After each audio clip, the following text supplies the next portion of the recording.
Bismillahirrahmanirrahim. Assalamualaikum warahmatullahi wabarakatuh.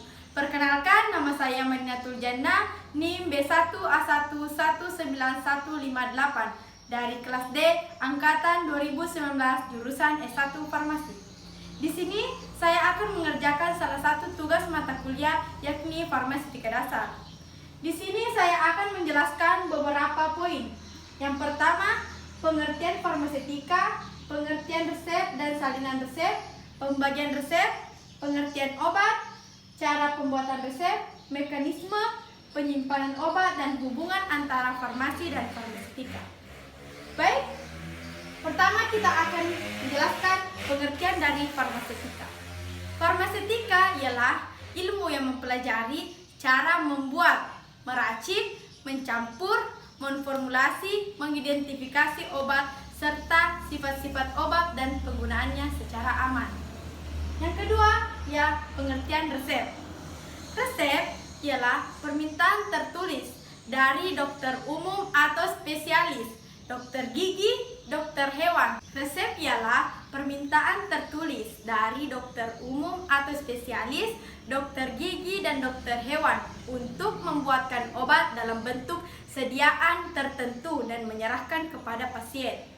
Untuk dokter umum atau spesialis, tidak ada batasan jenis obat yang diberikan. Dan untuk dokter gigi, jenis obat gigi. Dan yang terakhir, untuk dokter hewan, hanya untuk obat hewan. Resep dibagi atas dua. Resep rasional ialah pemisahan resep dengan memperhatikan beberapa aspek ilmu, yakni obat tepat, dosis tepat, sediaan yang tepat, waktu tepat, dan penderita yang tepat. Resep irasional ialah memberikan permintaan obat lebih banyak pada suatu resep untuk indikasi yang sama. Pelayanan resep ada dua, yakni apotik rumah sakit dan apotik umum. Salinan resep adalah salinan tertulis dari suatu resep. Salinan resep harus ditandatangani oleh apotik. Di sini banyak orang di luar sana yang tidak mengetahui arti secara umum obat. Orang hanya mengetahui obat itu jika diminum akan menyembuhkan. Namun, obat itu memiliki arti umum. Arti umumnya itu obat ialah suatu bahan kimia atau campuran yang dimaksudkan untuk mencegah, menghilangkan, menyembuhkan penyakit pada tubuh manusia. Obat jika dikonsumsi dengan dosis yang tepat dan baik, maka akan menyembuhkan. Tapi, jika obat dikonsumsi tidak sesuai dengan dosis, maka akan berakibat fatal dan mematikan. Baik, selanjutnya saya akan menjelaskan cara pembuatan resep. Bagian pertama yang akan kita bahas yakni superskripsio. Superskripsio meliputi identitas dokter. Dalam hal ini ialah nama dokter. Kemudian harus dituliskan surat izin praktek dokter, yakni nomornya. Kemudian alamat praktek dokter dan selanjutnya nomor telepon bila diperlukan. Ini adalah identitas dokter dalam superskripsio. Dalam superskripsio didapatkan nomor resep dan tanggal dibuatnya resep, serta huruf R. Huruf R ini dalam bahasa Latin artinya ambilkan atau ambillah dan berasal dari kata recipe. Setelah tadi bagian superskripsio, bagian pendahuluan, bagian utama berikutnya ialah bagian isinya. Bagian isi menyebutkan tentang nama obatnya. Dituliskan dengan nama lengkap. Di sini contohnya ialah paracetamol.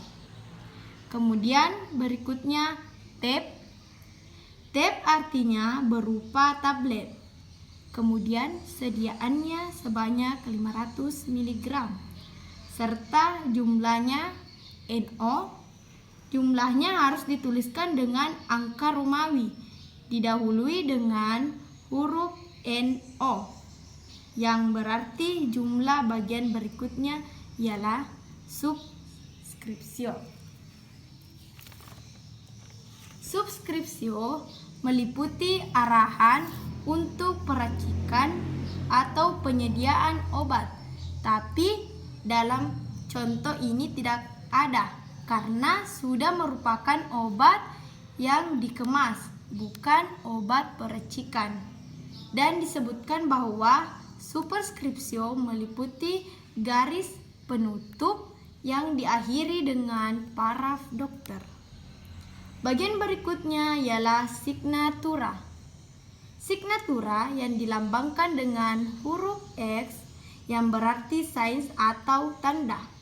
Signatura menunjukkan tentang arahan penggunaan konsumsi obat. Dalam contoh ini, obat dikonsumsi sebanyak 3 kali dalam 1 hari atau 3 DD, masing-masing 1 tab.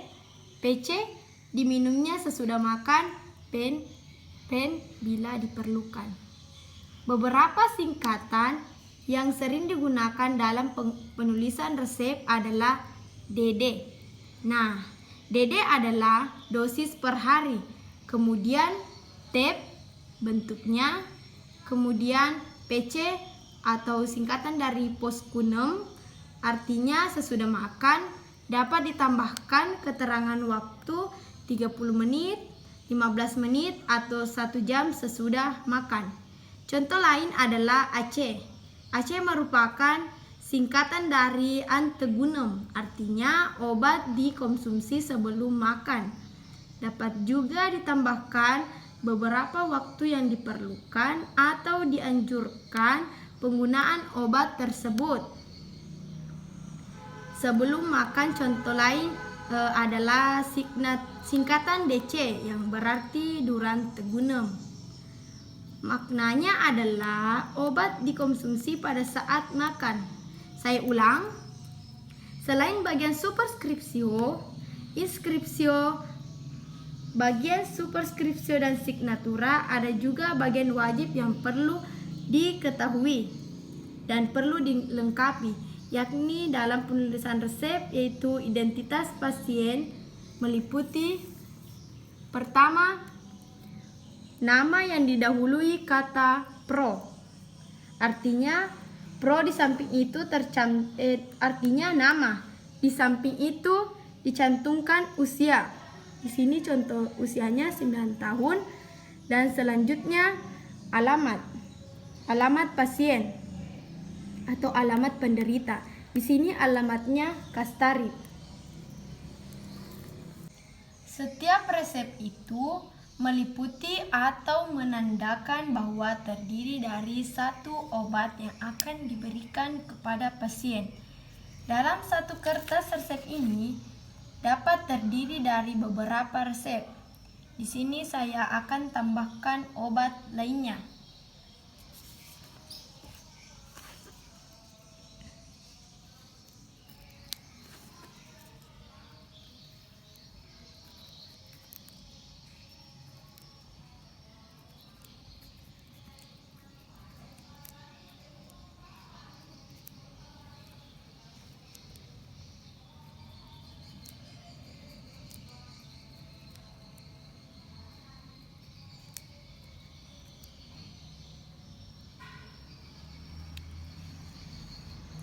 Chloramphenicol ini adalah nama obatnya, berupa antibiotik untuk infeksi pada telinga.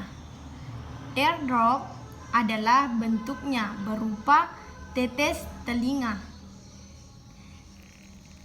Flash ini adalah sediaannya, artinya dalam botol, dan jumlahnya adalah 1. Yang ditulis angka Romawi, didahului dengan huruf NO. Chloramphenicol ialah nama obatnya, berupa antibiotik untuk infeksi pada telinga. Airdrop adalah bentuknya, berupa tetes telinga.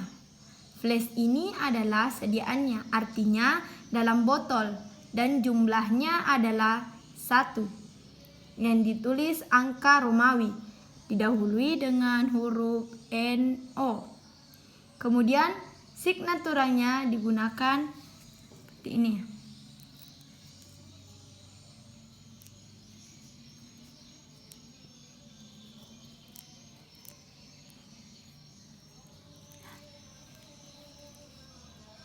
Signaturanya kemudian 2DD GTT 2 ADS. 2DD artinya 2 kali sehari, GTT artinya gutata yakni 2 tetes. ADS artinya diteteskan pada telinga kiri maupun telinga kanan. Jika dalam contoh ini Nyonya Rizka mengalami infeksi telinga kiri dan telinga kanan, kemudian resep ditutup dengan garis penutup dan diakhiri dengan paraf dokter. Dalam contoh resep ini terdiri dari 2 resep dan masing-masing harus didahului dengan huruf R dan diakhiri dengan garis penutup yang diparafi dokter. Jika sudah cukup dan masih ada ruang, maka dapat ditutup dengan tanda coretan seperti ini. Di sini saya menggunakan 2 obat, yakni paracetamol dan chloramphenicol. Mekanisme pada paracetamol ialah bekerja langsung di pusat saraf, mempengaruhi ambang rasa sakit dengan menghambat enzim COX-1, COX-2, dan COX-3 yang terlibat dalam pembentukan prostalgin, substansi yang bertindak mengatur rasa sakit dan diketahui juga sebagai regulator panas pada hipotalamus. Yang kedua, chloramphenicol. Chloramphenicol ini ialah obat antibiotik jenis bakteriostatin dengan menghambat sintesis protein dengan cara menghambat aktivitas peptidil dari ribosom bakteri. Secara spesifik meningkatkan residu A2451 dan A2452 dari 23S RNA subunit ribosom 50S untuk mencegah terjadinya ikatan peptida. Materi yang ketujuh yakni penyimpanan obat. Adapun penyimpanan pada obat yakni yang pertama disimpan pada wadah sesuai dengan yang dilengkapi pada etiket yang jelas ruang penyimpanannya untuk menghindari kerusakan pada obat. Yang kedua, obat yang berbahaya disimpan di dalam lemari yang terkunci. Label kadaluarsa obat dicantumkan pada wadah. Yang kedelapan ialah hubungan antara farmasi dan farmaseutika. Hubungan antara farmasi dan farmaseutika ialah yang pertama, kita dapat mengetahui cara pembuatan atau penulisan resep. Yang kedua, kita dapat mengetahui dosis atau kadar yang akan diberikan kepada pasien atau penderita. Yang ketiga, kita dapat mengetahui penyediaan obat dalam bentuk tertentu. Dan yang terakhir, kita dapat mengetahui cara perhitungan pada dosis obat. Demikianlah ringkasan materi saya tentang mata kuliah farmaseutika. Lebih dan kurangnya mohon dimaafkan karena kesempurnaan hanyalah milik Allah. Wassalamualaikum warahmatullahi wabarakatuh.